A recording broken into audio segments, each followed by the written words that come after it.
Eu posso fazer você enxergar novamente, disse a filha da faxineira ao milionário, e o que acontece a seguir surpreende todos. Ele não serve mais para nada, entenda. É como um móvel velho, que só ocupa espaço e junta poeira. A voz de Helena era afiada como uma lâmina, cortando o silêncio do escritório. Ricardo estava estático na poltrona de couro. Seus olhos, embora abertos, miravam o vazio absoluto. A escuridão que o cercava não era apenas física. Era um abismo que parecia engolir sua alma. Ele segurava o braço da poltrona com tanta força que os nós dos seus dedos estavam brancos. A cada palavra que saía da boca da esposa, no corredor logo adiante, uma parte do seu coração se estilhaçava. Eu vou pedir o divórcio e ficar com tudo, continuou ela, com uma risadinha fria que Ricardo nunca tinha ouvido em 15 anos de casamento. O juiz vai me dar a interdição dele num piscar de olhos. Quem vai acreditar num homem que ficou cego do nada porque não aguentou ser traído? Ele é fraco e eu mereço essa herança por todo o tempo que perdi ao lado dele. Ricardo sentiu um nó sufocante na garganta. Ele queria gritar, queria levantar, caminhar até ela e mostrar que ainda estava vivo. Mas seu corpo não obedecia. Desde aquele dia maldito, 6 meses atrás, quando entrou no escritório do seu sócio e o viu nos braços de Helena, sua visão simplesmente se apagou. O médico explicara que era uma cegueira psicogênica. O trauma foi tão profundo que o cérebro dele decidiu desligar o mundo para não sofrer mais. Eu estou aqui, Helena, pensou ele, com as lágrimas queimando suas pálpebras inúteis. Eu ainda consigo ouvir. Eu ainda sinto. Como você pode ser tão cruel? O som dos saltos de Helena estalando no piso de mármore anunciou sua aproximação.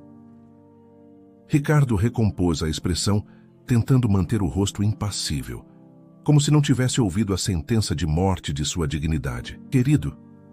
O tom dela mudou instantaneamente.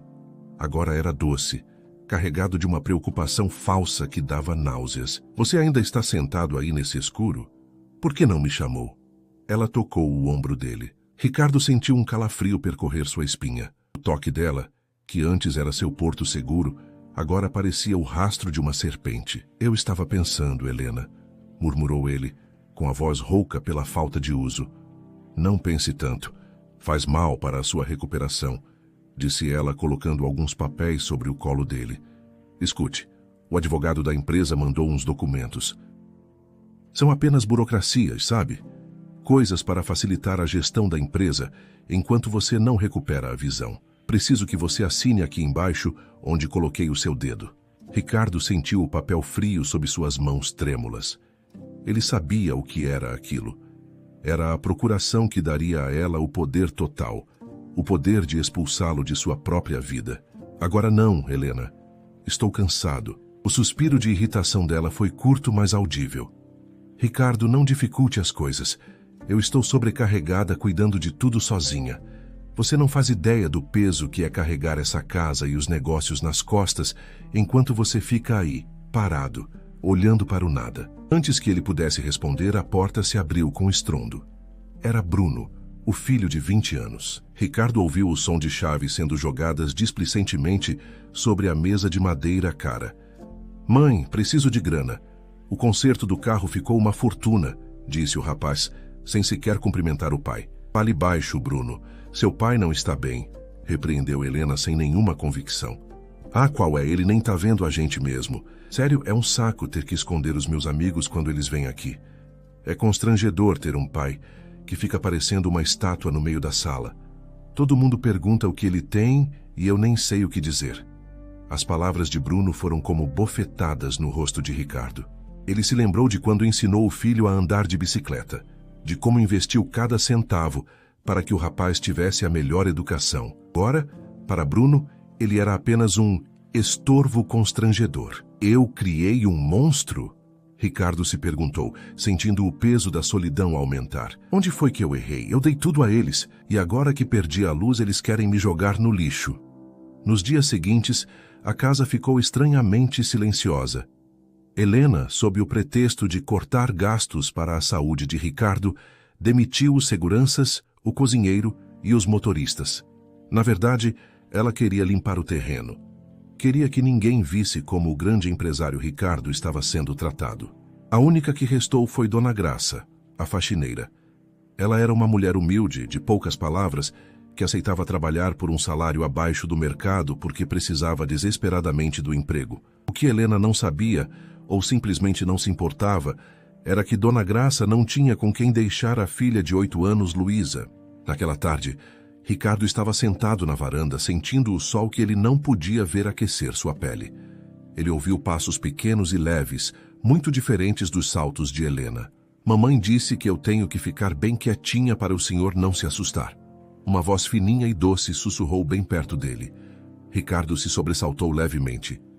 Quem é você? Perguntou ele, virando o rosto na direção do som. Eu sou a Luísa.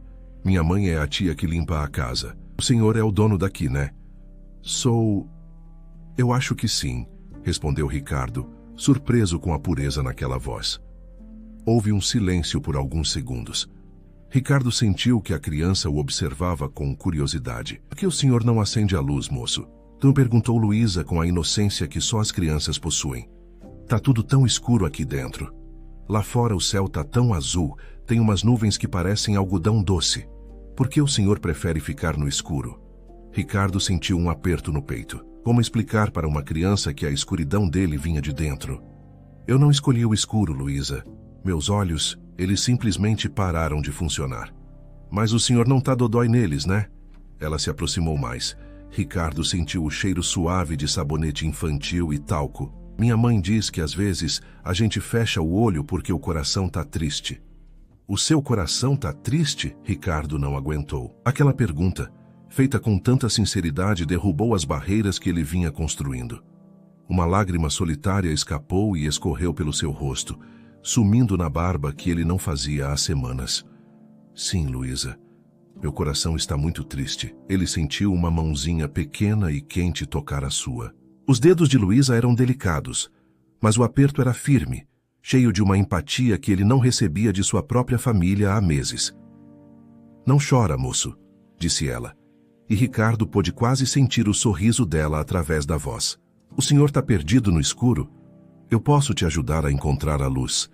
Minha avó diz que quem tem amigo nunca fica no escuro de verdade. Pela primeira vez em muito tempo, Ricardo não sentiu vontade de se retrair. Ele sentiu, pela primeira vez, que não estava mais sozinho naquele abismo. Você faria isso? Perguntou ele, a voz embargada. Faço. Eu conheço todos os caminhos dessa casa. Eu posso ser os seus olhos até os seus decidirem acordar. Naquele momento, enquanto a mão da pequena Luísa segurava a sua, Ricardo sentiu um calor estranho no peito. Era um fio de esperança, tão fino quanto um fio de cabelo, mas estava lá. Ricardo sentiu um sobressalto. Por um instante, aquele toque infantil e aquelas palavras cheias de esperança o assustaram. Ele estava acostumado com a frieza de Helena e o desprezo de Bruno. A doçura de Luísa parecia algo de outro mundo, algo que ele não merecia mais. Vá embora, menina, disse ele, a voz saindo mais áspera do que pretendia. Ele retirou a mão bruscamente. Você não deveria estar aqui. Sua mãe pode perder o emprego se a patroa te vir. Vá brincar em outro lugar. Ele ouviu os passos rápidos de Luísa se afastando, e imediatamente um silêncio gelado voltou a ocupar o espaço. Ricardo se arrependeu. O vazio parecia ainda maior agora. Que eu fiz? Pensou ele, apertando as mãos contra as coxas. Ela era a única coisa real naquela casa, e eu a espantei. No entanto, Luísa não era uma criança que desistia fácil. No dia seguinte, enquanto Helena havia saído para resolver problemas no banco, o que Ricardo sabia ser um encontro com o amante, e Bruno estava em alguma festa, Ricardo ouviu o ranger suave da porta da varanda. O som de algo sendo arrastado no chão chamou sua atenção. Era um banquinho de madeira.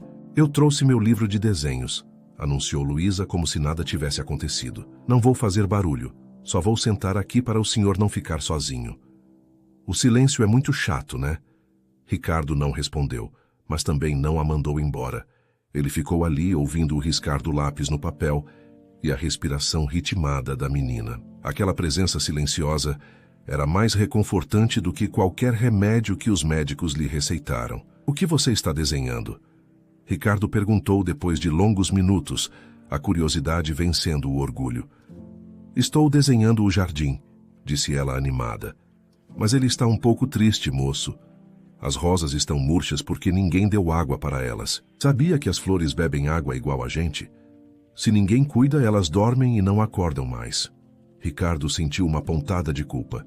Aquele jardim era o orgulho de sua falecida mãe. Helena o deixara morrer, assim como estava deixando o marido definhar. Mas eu desenhei elas bem coloridas aqui, continuou Luísa. Desenhei uma amarela, uma vermelha e uma que é cor de chiclete. O senhor lembra como é a cor de chiclete? É um rosa bem brilhante. Lembro, Luísa, eu lembro. A partir daquele dia, Luísa se tornou a narradora da vida de Ricardo. Ela descrevia o formato das nuvens, a cor das borboletas que pousavam nos restos de flores e até o jeito engraçado e mal-humorado que o gato do vizinho caminhava pelo muro. Ela transformava o mundo cinza e escuro de Ricardo em uma tela vibrante. Dona Graça, ao descobrir que a filha passava horas com o patrão, entrou em pânico. Um dia, ela apareceu na varanda, a voz trêmula de medo. Mil perdões, seu Ricardo. A Luísa não tem juízo, eu já disse para ela não incomodar o senhor. Por favor, não me mande embora, eu não tenho para onde ir com ela. Ricardo levantou a mão interrompendo-a. Não se preocupe, Graça, ela não incomoda.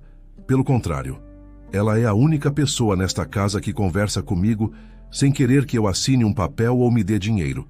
Deixe-a ficar. Graça suspirou aliviada, mas Ricardo percebeu a tensão na voz dela. Ele começou a notar o quanto aquela mulher trabalhava. Ela limpava a mansão imensa sozinha, enquanto Helena gritava ordens por qualquer grão de poeira. Certa tarde, Luísa estava sentada no chão, encostada nas pernas de Ricardo. Quando eu crescer, vou ser médica de olhos, disse ela, com uma convicção impressionante para 8 anos. Vou estudar muito e abrir os olhos de todo mundo que está no escuro. Ricardo sorriu, um sorriso genuíno que não aparecia em seu rosto há meses. É um sonho lindo, Luísa, você vai conseguir. Minha mãe diz que é difícil. A voz da menina baixou de tom. Diz que faculdade de médico é coisa de gente que tem muito dinheiro. E a gente só tem o suficiente para o arroz e o feijão. Mas eu guardo todas as moedas que eu acho no meu cofrinho de porquinho. O peito de Ricardo apertou. Ele era dono de uma fortuna que sua esposa estava drenando com joias e viagens, enquanto aquela criança maravilhosa contava moedas para um sonho que poderia salvar vidas. Se eu pudesse fazer algo, pensou ele. Se eu pudesse retomar o controle, eu daria o mundo para essa menina. Mas a paz durou pouco. O som estridente da voz de Helena ecoou pelo corredor. Ela entrou na varanda como um furacão, o cheiro de perfume caro inundando o ambiente. Mas o que é isso? Gritou ela. Graça, eu já não disse que não quero essa garota circulando pela casa. Isso aqui não é creche pública. Me desculpe, dona Helena. Ela só estava fazendo companhia para o seu Ricardo. Graça tentou explicar, a voz sumindo. Companhia? Helena riu com escárnio. Meu marido é um homem de negócios. Não precisa de uma maltrapilha ao lado dele. Saiba o seu lugar, faxineira. Pegue essa menina e suma da minha frente antes que eu jogue as duas no olho da rua, sem um centavo de rescisão. Ricardo sentiu o sangue ferver. Ele ouviu o soluço abafado de Luísa e o som de Graça puxando a filha pelo braço. Helena, pare com isso. Ricardo tentou levantar, mas a tontura o fez vacilar. Cale a boca, Ricardo, você não manda mais em nada aqui. Você é um inválido. Ela se aproximou dele, o tom de voz agora baixo e venenoso, apenas para ele ouvir. Você interferir de novo, eu mando essa mulher para a cadeia por roubo. Eu invento qualquer coisa, e elas apodrecem na rua. Entendido? Ricardo ficou em silêncio, o ódio queimando suas entranhas. Ele ouviu Helena sair, batendo saltos com força. Ele estava sozinho novamente. Ou era o que ele achava? À noite, quando a casa estava mergulhada num silêncio fúnebre, ele ouviu um sussurro vindo da fresta da porta. Era Luísa. Ela tinha voltado escondida. Moço, o senhor está acordado? Ela se aproximou da cama dele. Ricardo sentiu o colchão afundar levemente quando ela sentou na beirada. Ela foi muito má com a minha mãe, mas eu não vou te abandonar. Eu prometi, lembra? Amigo não deixa amigo no escuro. Ricardo estendeu a mão e tocou o rosto da menina. Estava molhado de lágrimas. Me desculpe, Luísa. Eu não pude te defender. Tudo bem, disse ela, limpando o nariz. Eu sei que o senhor vai ficar forte de novo, eu sinto isso. Ela pegou a mão de Ricardo e a colocou sobre seus próprios olhos pequenos. Moço, faz uma coisa por mim. Fecha os seus olhos bem forte. Agora, pensa na coisa mais bonita que você já viu na sua vida. Pensa com muita força. Eu vou rezar para a luz voltar. Eu vou te ajudar a enxergar de novo. Ricardo fechou os olhos. Ele não pensou em dinheiro, na empresa ou em carros luxuosos. Ele pensou no rosto de sua mãe, no brilho do sol no mar e, finalmente, imaginou como seria o rosto de Luísa. Ele desejou, com cada fibra de seu ser, ver aquela criança. De repente, uma pontada aguda atravessou sua têmpora. Um calor intenso tomou conta de seus globos oculares. Ele apertou os olhos com força, e quando os abriu no meio da escuridão total do quarto, ele viu. Não era nítido. Era apenas um borrão, uma silhueta pequena sentada à sua frente, cercada por um clarão fraco e trêmulo que vinha da luz da lua atravessando a cortina. Luísa! Ele sussurrou, o coração batendo tão forte que parecia que ia sair pelo peito. O que foi, moço? Eu acho que vi a sua sombra. Ricardo sentiu uma vertigem avassaladora. O vulto de Luísa era apenas uma sombra cinzenta contra o escuro, mas para ele, aquele borrão era mais brilhante que o sol. Ele quis gritar, quis abraçar a menina e contar que o milagre estava acontecendo, mas um instinto de sobrevivência, moldado por meses de humilhação, falou mais alto. Silêncio, Ricardo, pensou ele, o coração martelando contra as costelas. Se eles souberem que eu estou recuperando a visão, eles vão terminar o que começaram. Eu preciso de provas. Eu preciso de tempo. Moço, você tá bem? A voz de Luísa estava carregada de expectativa. Ricardo respirou fundo, forçando-se a manter a expressão de vazio que se tornara sua máscara. Estou sim, pequena. Deve ter sido apenas impressão minha. O cansaço prega peças. Ele sentiu a tristeza na hesitação da menina, mas logo ela apertou sua mão novamente. Não faz mal. Amanhã a gente tenta de novo. Eu vou pedir para o Papai do Céu com mais força ainda. Nos dias que se seguiram, o mundo de Ricardo começou a ganhar cores. Primeiro desbotadas, como uma fotografia antiga, depois nítidas e cruéis. Ele aprendeu a fingir. Mantinha o olhar fixo no horizonte, enquanto Helena desfilava pela sala, com vestidos que custavam o preço de um carro popular. Ele permanecia imóvel, enquanto Bruno pegava notas de R$ 100 da carteira dele, que ficava em cima da cômoda, rindo baixo para o pai não ouvir. Canalhas, ele rugia em seu monólogo interno, sentindo o estômago revirar de nojo. Eu sustentei essa vida de luxo para vocês me tratarem como um cadáver que ainda respira? Certa manhã, aproveitando que a casa estava silenciosa, Ricardo pediu a Dona Graça que o ajudasse a chegar até o escritório.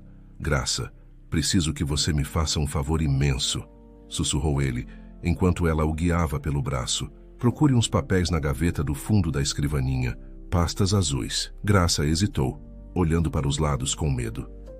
Seu Ricardo, se a patroa me pega mexendo nas suas coisas, ela não vai pegar. Eu preciso saber o que está acontecendo com a minha empresa, Graça. Por favor. Por Luísa. Ao ouvir o nome da filha, a mulher cedeu. Ela abriu a gaveta e entregou os documentos a Ricardo. Com a visão ainda embaçada e esforçando-se para focar, ele começou a ler. O que viu fez seu sangue gelar. Não eram apenas burocracias.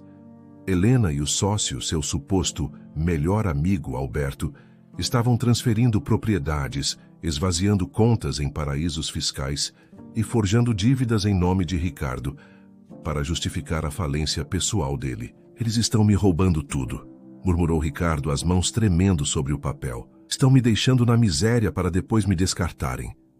De repente, o som de risadas ecoou no corredor. Ricardo rapidamente entregou os papéis para Graça.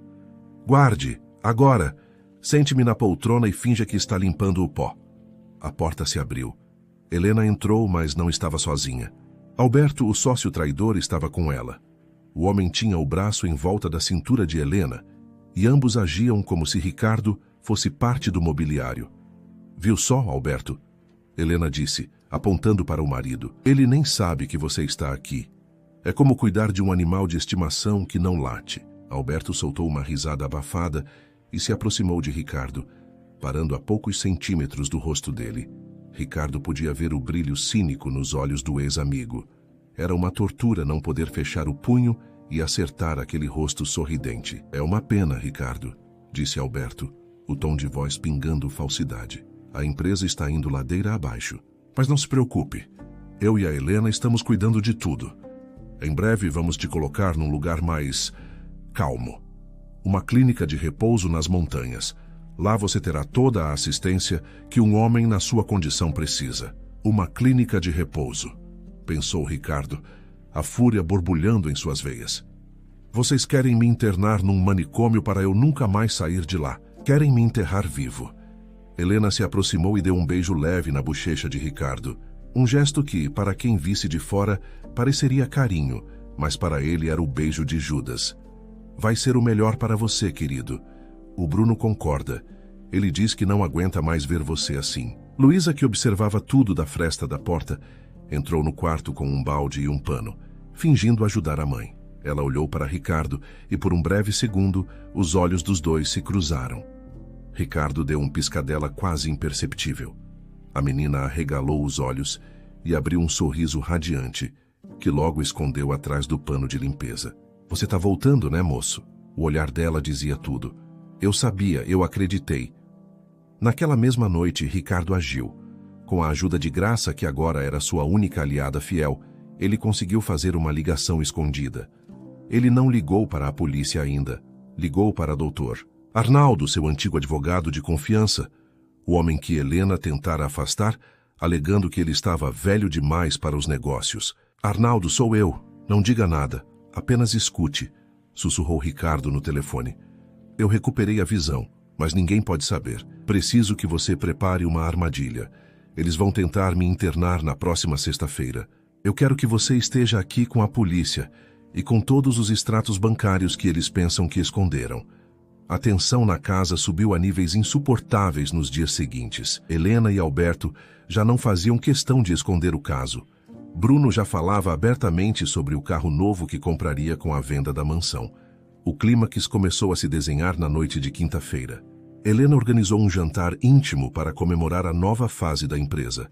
Na verdade, era a celebração da ruína final de Ricardo. Sentado à cabeceira da mesa, Ricardo ouvia o tilintar dos talheres e o som do espumante sendo servido. Um brinde, disse Alberto levantando a taça. Ao futuro. E ao Ricardo, que em breve encontrará a paz que tanto merece. Ricardo sentiu que era o momento. Ele sentia a luz da sala, as cores das flores na mesa, o rosto de cada um daqueles traidores. A justiça estava pronta para ser servida. Ele empurrou a cadeira para trás. O som da madeira rangendo contra o mármore fez o silêncio cair sobre a mesa. Sim, disse Ricardo, a voz agora firme, potente como nos velhos tempos. Um brinde à verdade. Ele se levantou. Lentamente, sem usar a bengala, sem tatear o ar. Ele caminhou até a ponta da mesa e fixou seu olhar diretamente nos olhos de Helena, que ficou pálida como um fantasma. Por que você parou de beber, Helena? Perguntou ele com um sorriso gélido. O espumante não está do seu agrado? O silêncio na sala era tão denso que se podia ouvir a respiração ofegante de Alberto. Ricardo, você está... Helena gaguejou, deixando a taça cair. O vidro se espatifou no chão. Surpresa, minha querida, disse Ricardo, inclinando-se sobre a mesa. Parece que eu posso ver muito mais do que você imaginava. E o que eu vi nas últimas semanas foi o suficiente para mandar todos vocês para o inferno. O silêncio na sala de jantar era tão denso que o som de uma mosca voando pareceria... Helena estava paralisada, as mãos suspensas no ar, os olhos arregalados enquanto tentava processar o impossível. O marido, que ela julgava ser um peso morto, estava ali, olhando-a com uma lucidez cortante que ela não via há anos. Ricardo? Alberto tentou se levantar, a voz falhando. Isso é um milagre. Nós estávamos tão preocupados e... Poupe-me do seu teatro, Alberto, cortou Ricardo, sua voz ecoando com a autoridade de um homem que retomou seu reino. Eu vi você no meu escritório. Eu vi as transferências. Eu vi você e minha esposa planejando o meu fim enquanto tomavam o meu vinho. Bruno, que estava no canto da mesa, derrubou o copo de cristal. O líquido se espalhou como uma mancha de vergonha sobre a toalha branca. Pai, A mãe disse que era para o seu bem, gaguejou o rapaz, os olhos cheios de um medo covarde. Ricardo olhou para o filho e seu coração doeu, mas não de tristeza, e sim de uma decepção profunda e final. O meu bem, Bruno? O meu bem era ser jogado num hospício para que você pudesse gastar o dinheiro que eu suei para ganhar? Ricardo balançou a cabeça. Você terá que aprender a construir seu próprio caminho agora. Eu não vou mais carregar quem me empurrou no abismo. Helena, recuperando o fôlego, tentou uma última cartada. Ela se levantou e caminhou em direção a Ricardo. As lágrimas, agora reais de desespero, escorrendo pela maquiagem cara. Ricardo, meu amor, foi o estresse. Eu perdi o juízo. Eu fiz tudo isso porque estava desesperada, com medo de te perder para a doença. Eu te amo, você sabe que eu te amo. Ela tentou tocar o braço dele, mas Ricardo recuou como se o toque dela fosse veneno. Você não me ama, Helena. Você amava o que eu podia te dar. O status, as joias, a segurança. E quando achou que eu não servia mais, tentou apagar a luz que restava em mim. Mas o que você esqueceu é que no meio da podridão que você criou nesta casa, ainda existia uma alma pura. Nesse momento, a porta principal se abriu. O doutor Arnaldo entrou acompanhado por 2 oficiais de polícia. Alberto tentou correr em direção à saída dos fundos, mas foi interceptado por um dos policiais. Alberto Cavalcante e Helena Vasconcelos, disse o oficial, retirando um envelope de documentos. Vocês estão sendo citados por fraude financeira, apropriação indébita e conspiração. Temos os registros das contas no exterior e as assinaturas falsificadas. Helena desabou na cadeira, soluçando alto, mas não era um choro de arrependimento. Era o choro de quem perdeu o jogo. Enquanto eles eram conduzidos para fora para prestar esclarecimentos, o silêncio finalmente trouxe paz àquela mansão.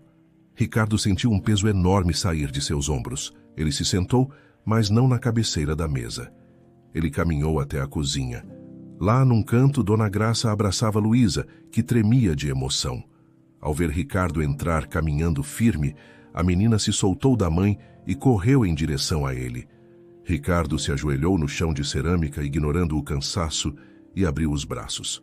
Luísa mergulhou em seu abraço. Eu vi, moço.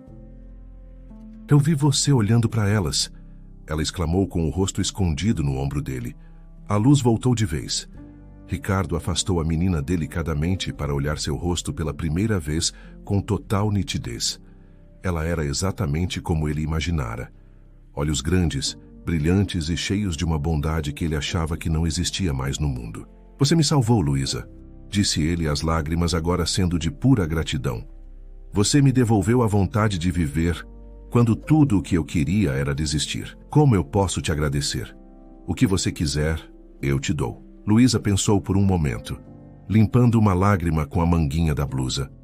Eu só quero continuar sendo sua amiga, moço, e que a minha mãe não precise mais chorar escondida no banheiro por causa de dinheiro. Ricardo olhou para Dona Graça, que observava a cena com as mãos no peito. Graça, você nunca mais precisará se preocupar. Você foi a única que não me traiu quando eu estava no meu momento mais sombrio. Esta casa é grande demais para um homem sozinho. Quero que vocês fiquem aqui, não como empregadas, mas como minha família. 3 anos depois, o sol brilhava intensamente sobre o jardim da mansão, que agora estava mais vivo do que nunca. As rosas que Luísa descrevia estavam em plena floração, espalhando um perfume doce pelo ar. Ricardo estava sentado em um banco de madeira, lendo um jornal sem o auxílio de óculos. Ele levantou o olhar ao ouvir o som de um carro chegando. Luísa desceu do veículo, usando um uniforme escolar impecável de uma das instituições mais renomadas do país. Ela carregava uma pasta de desenhos debaixo do braço. Oi, tio Ricardo! Ela gritou, correndo para dar um beijo em seu rosto. Tirei nota máxima em biologia. O professor disse que eu já levo jeito para ser médica. Eu nunca tive dúvidas, doutora Luísa. Ele brincou, bagunçando o cabelo da menina. Dona Graça apareceu na varanda, vestida com elegância, mas mantendo a mesma simplicidade no olhar. Ela agora administrava a Fundação Olhar da Esperança, uma ONG criada por Ricardo, que financiava cirurgias oculares e tratamentos psicológicos para pessoas carentes. Ricardo olhou para as duas e depois para o horizonte. Ele perdera sua antiga família, sua visão por um tempo e quase sua fortuna. Mas no processo, ele encontrara algo que o dinheiro jamais poderia comprar: a lealdade e o amor genuíno. Ele percebeu que a cegueira não tinha sido um castigo, mas um filtro.